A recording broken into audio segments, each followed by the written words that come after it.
Leeds United are making some very, very big steps in the transfer market, and it will likely secure the club's future for an extended period of time. But the thing is, this is one of those moves that will go absolutely underrated by almost everyone in spite of its importance.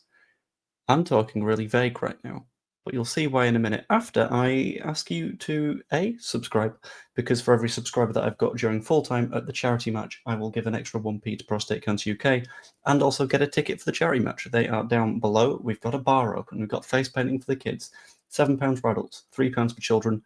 All of the proceeds, every single penny that you donate, that you put into tickets, is going straight to Prostate Cancer UK.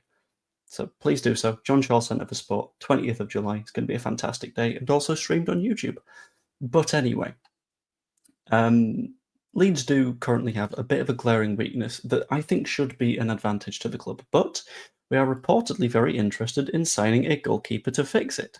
And that goalkeeper, in spite of the fact that we are linked with so many goalkeepers right now, it could be Perry, it could be Milinkovic-Savic, it could be Pope, is Mayame Sissoko, a potential goalkeeper signing for the under-21s.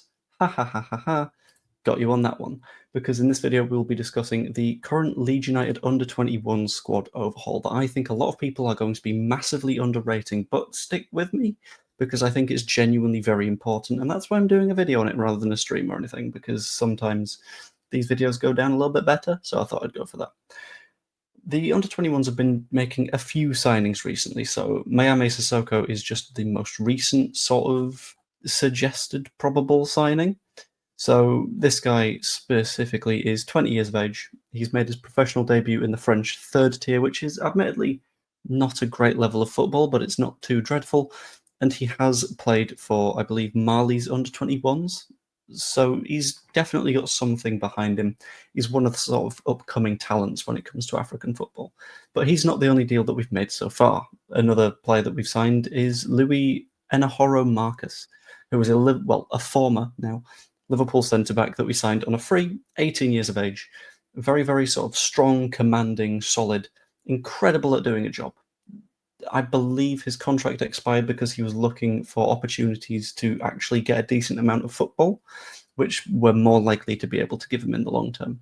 In addition to that, we have signed Jayden Lainu, who is a fullback from, I'm going to correct that banner. 1 second. There we go. Who is a fullback that we signed from Manchester City for £500,000. When we're looking at players that Leeds United are signing, everyone wanted a left back, and we've kind of got two. We've got Gudmundsson and we've got this guy. 17 years of age, almost certainly to go into the under-21 squad. I would be shocked if it wasn't. And a lot of people will look at these moves and they'll think, what's the point? What exactly are Leeds United doing here? Where's the benefit? But there's a few reasons that it matters. And I'm going to go through them. The first one is that having a decent youth setup means that in the first place, we're able to attract better youth talent. If you are in Barcelona, as an example, and you are a young kid that is looking to choose where you are going, are you going to go to La Masia, which is the most widely renowned academy on the planet, in my opinion, run by Barcelona, that have created talents like Lamine Yamal, Lionel Messi, player after player after player, or are you going to Espanyol's academy? Because I'm assuming they have an academy, I'll be honest, I don't know for certain.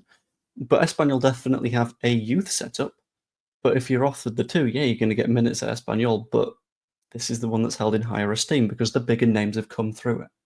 So us signing players to go into there means that in the future will be a bit more of an attractive place to be. For example, Finley Gorman, admittedly, probably going to Man City in any case, but is maybe a little bit less likely if we're in a position to say, look at the players that have come through, you could be the next on that list.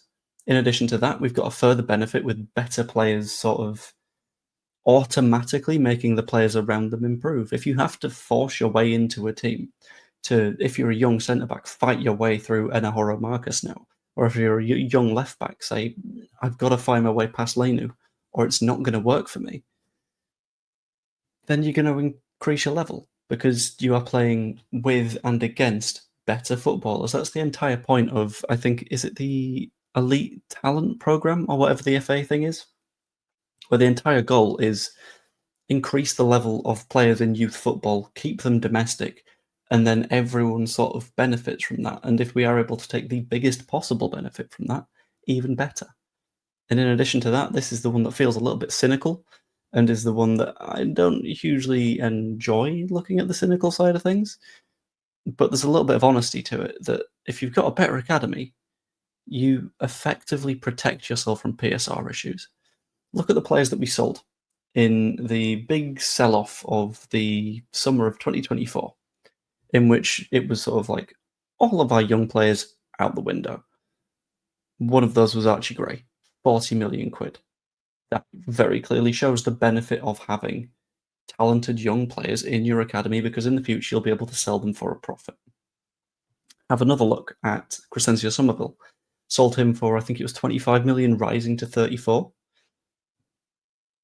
Again, we signed him for either nothing or next to nothing from the Netherlands, and we sold him for that vast profit, which again protects us from PSR issues going forwards. And we need to be completely honest with something here. We need to be honest with the fact that if Leeds United get relegated, which is something that we are, let's be honest, potentially likely to do, given the rate at which promoted clubs are being relegated, I still think we'll be fine. But there's a hefty chance that we're not. We need to make sure that we've got as many assets available to us as possible, and that sort of risk isn't something that goes away after one season. If we invest now, then we build and we build and we build and we increase our youth system. Not only will decent players come through, like an Archie Gray, like a Harry Gray, like Pascal Struijk, who is one of our 3 captains. Let's be honest, 2 captains. Melly is out the door. Then you're not only improving the level of the squad, you're protecting yourself financially, which protects you from relegation in 2 different ways. You're not going to completely implode if something goes wrong. And that is something that is key, in my opinion. I think the 49ers in this transfer window so far have gotten a lot of criticism. But one of the critiques that I've had of the ownership so far is they've not invested enough in the youth sides. This is the first major sign that they are doing so, and it makes me feel quite happy and confident. Because being able to have that sort of presence at a youth level, like last season, I think I read on the article that I'm taking a look at, Leeds finished like 17th out of 26 sides in the under-21s division. That doesn't attract more players. And if we're able to build on that and we're able to improve at that level, then in the future we'll improve at a senior level. And at the end of the day, if the 49ers are in it for the long run, that's what they need to be doing. But at the end of the day, as always, that's just what I think. Let me know what you think in the comments down below, as always. Like the video if you enjoyed it, subscribe if you haven't yet. Again, every single click of the button down there is another 1p to Prostate Cancer UK. It's the easiest possible way you will ever donate to charity. You could also become a channel member. You get videos like this one early. For example, I am recording this at 1 in the morning. It'll come out at about 1:30 for members, 6:30 in the morning for non-members. So it'll be nice. You get a nice exclusive period. It's wonderful. Anyway, hope you all enjoyed. Also get your charity match tickets. And I will see you later. Toodaloo.